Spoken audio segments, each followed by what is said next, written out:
everyone, it's Lillian, the Postmodern Mom, and I am here today with my 34-week bump update. I think there's such a joy in keeping a good home, in watching your children grow up, in cooking and cleaning and supporting your husband.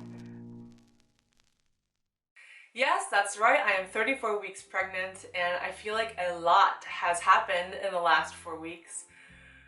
Firstly, coronavirus lockdown happened.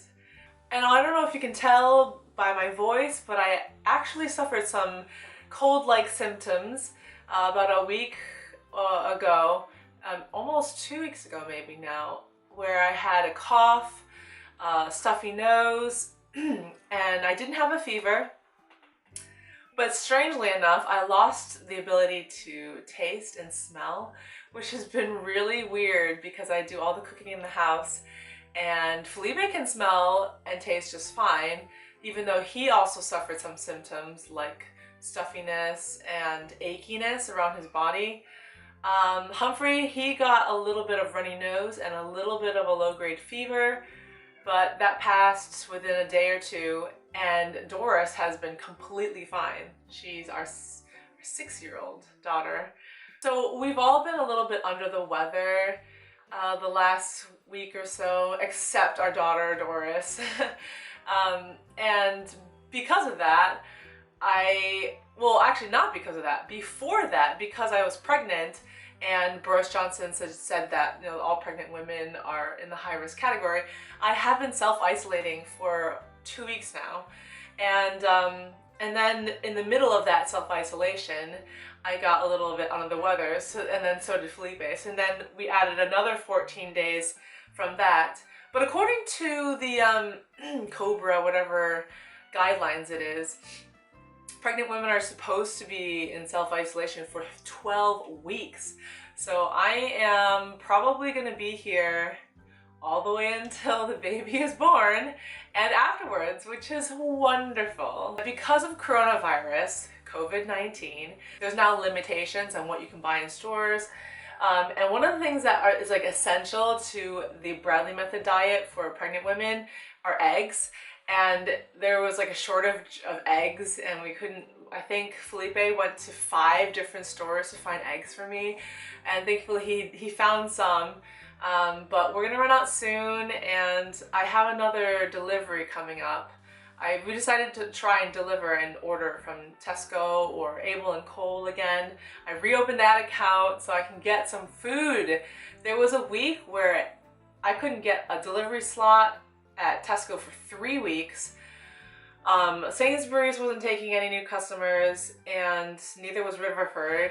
And so I thankfully still had an active account with Able and Cole food deliveries. I'll drop that link below and see if you guys can get on that if you're not already. And they did a food delivery for us last week and it was great. So I was really pleased and thankful to have more milk and some cheese and meats and veggies and fruit and all the good stuff. And that's the funny thing is, like, why are people going crazy buying bread? Not sure, because it's really not that healthy for you.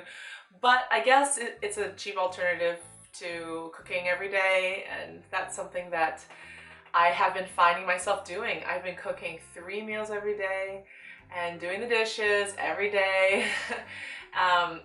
But honestly, it's not too different than my traditional housewife lifestyle. So we continue to homeschool and we just haven't gone anywhere. I haven't stepped outside of the house and I've been quite happy. I mean, we do have a back garden and I've been starting to grow our own vegetables. So that's been a really nice addition to our lives compared to almost like a year and a half ago when we were living without a garden at all. So that's been really good to be able to just go outside, enjoy some of the sun, and grow our own vegetables. So that's exciting. But in terms of this pregnancy, thank goodness we went with a private independent midwife, because a lot of the NHS trusts across the UK are making the decision to deny home births. They're not going to send midwives out, I guess. And because they cite 2 reasons. One of the reasons is they're short-staffed. Maybe some midwives have coronavirus and they need to be self-quarantined, etc. And then the other reason is that they're worried about ambulance shortages. So if you're at a home birth and you need an ambulance, you're basically adding on to the load, the burden that the ambulances have across the country. But I found that kind of like a weak argument in terms of being denied a home birth, because someone did some research all across the UK, and I think it was 2018, there were the percentage of ambulances needed for home births was very low, and it worked out to there were about 2 to 3 transfers a day across the UK for transfers from home births. And so if we're talking about the trust is like canceling all these home births for those 2 to 3 transfers a day all across the UK, then I think that's a very small number, and I think it increases the chances of women getting exposed to coronavirus and getting having more interventions and just having poorer outcomes. A lot of women are really upset about that right now, and very just not feeling safe, because right now the last thing you want to do is go to a hospital unless you really need it.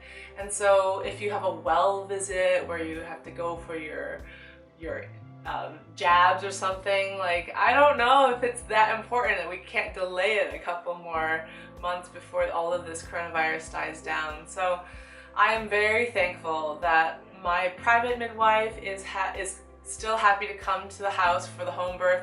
The backup midwife is also used to home births and is also in agreement in terms of why are all these home births being canceled. They're both getting more inquiries because a lot of mothers are turning to home birth during this time period, and I'm offering courses on home births and natural birth and what that looks like. And I'm even thinking of adding a virtual doula service, though I'm like almost gonna give birth, so I'm trying to think like how available am I and how much should I stretch myself. But honestly, if you are pregnant right now and you're worried about the coronavirus, please look into what natural birth looks like. Look into the possibility of having a home birth, finding an independent midwife. You can go to Independent Midwife UK, IMUK. They have a list of private independent midwives ready to hire, and I'm sure they're happy to try and work you in and fit you in. But I want to encourage you to look at your options and see if you have any extra money stored away to hire a private midwife or a doula, just to support you a little bit more if you are planning on getting transferred to the hospital labor ward for your birth. You can also find more information at bradleybirth.com about finding a teacher. I'm doing online courses right now. Clearly, I'm not going out of the house, no one's coming to me. So all of it is online, very accessible, and if that's something you're interested in, I would love to share that with you. But anyway, on to this baby. So, I don't know, it's been 4 weeks, I'm now 34 weeks pregnant, and I feel really good, ready to go. I've been doing my pregnancy exercises. One of the exercises that we do, that I do a lot in the pregnancy curriculum for Bradley does a lot, are pelvic rocks. And it's where you get on your hands and knees and you kind of tilt your pelvis. That's been so helpful because my chiropractor has closed. They're not considered an essential worker or key worker during this time, during Corona.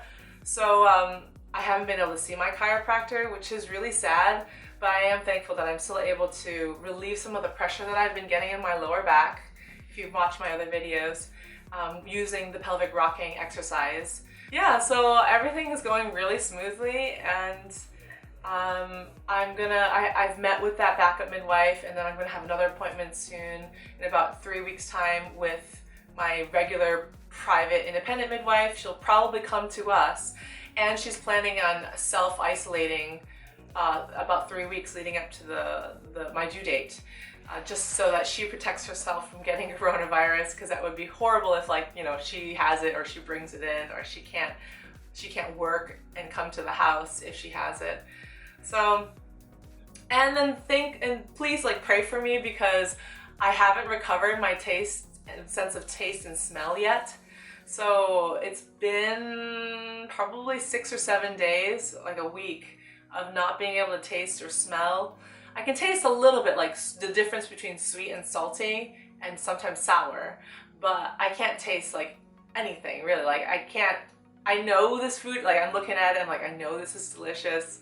I know I like it with this on it, mayonnaise or cream cheese or butter, but I just can't taste it. The other pregnancy related thing is that I've started taking my raspberry leaf tea, because I've been getting a lot of Braxton Hicks and like waking up in the middle of the night having it feel really tight and uncomfortable and having to use a toilet.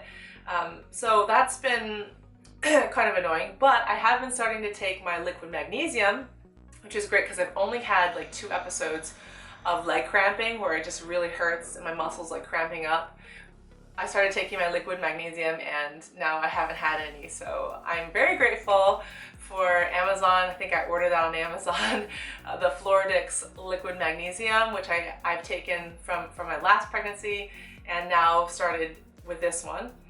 And then I'm looking forward to starting to eat my dates. So you're not supposed to, but it's recommended you could eat 2 dates per meal, so 6 dates a day starting around 36 weeks, and it's supposed to help support the uterus, and there are some studies that show that it helps you go into labor earlier than later, so instead of going overdue and having a little bit faster or quicker labors or less complicated, who knows. But I like dates anyway, they taste really sweet, and so I'm looking forward to adding that to my diet when I hit 36 weeks. I've been taking an iron supplements and then the normal prenatal stuff. I've been boosting my vitamin C levels because of the symptoms I have. Hopefully in about another week, I'll be able to taste again. Someone did post that a friend of theirs had coronavirus and it took them 15 days to recover taste and smell. So maybe I have coronavirus. I don't know. And they're not doing any testing at home in the NHS, so I'm not gonna go to the hospital to get tested or anything. I'm fine. I have basically no symptoms now. Just a little stuffiness, a tiny little cough, and not being able to taste and smell. So yeah, but pray for me, because I don't know, maybe I have coronavirus, but I'm staying home, I'm not going near anybody. The kids are all fine. We all suffered a little bit about a week ago, and we're all recovered from that now pretty much. So don't need to worry. And but yeah, let's see this dress, I guess, this red dress.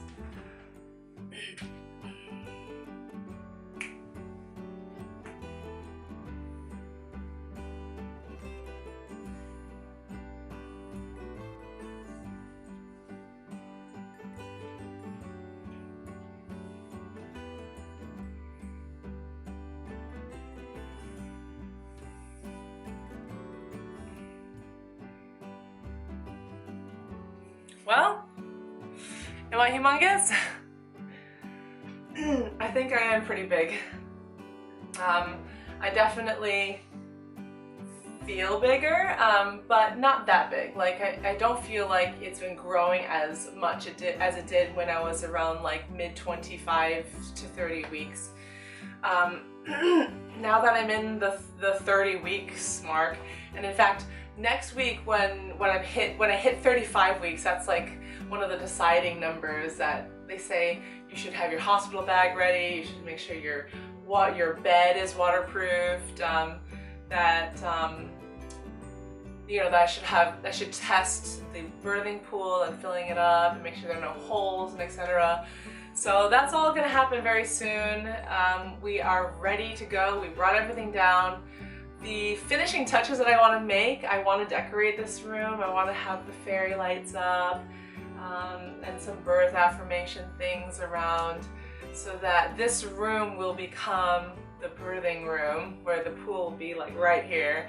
Maybe I may even have a fire going. That would be really, really nice. So it's gonna be a really relaxing, and I pray, you know, very smooth thing. And the main thing that we're worried about, and I think everyone who has watched my videos before, is about the retained placenta, about hemorrhaging, about third stage. And so I read through that book about third stage labor, about birthing the placenta. It's been really informative and just wonderful. So I also feel like my midwives are comfortable and understand the statistics and understand the physiology of it all. So it's gonna be fine. It's gonna be fine. So I look forward to reporting on next time. I don't know when I'll be able to do another video, maybe in 2 weeks, maybe in 1 week, maybe in 4 weeks. But thank you so much for watching, and thank you for supporting this channel. Be sure to check me out on Twitter and follow me on Instagram. And yeah, take care. I hope you guys are doing okay during coronavirus. And I don't know when this lockdown will end. It's like right now there's just no end in sight. But I hope also those of you who are homeschooling for the first time or quarantine schooling, that it's not driving you crazy. Just take it easy. Don't put that much pressure on yourself. And enjoy your children. Thanks for watching. Bye! I think there's such a joy in keeping a good home, in watching your children grow up, in cooking and cleaning and supporting your husband.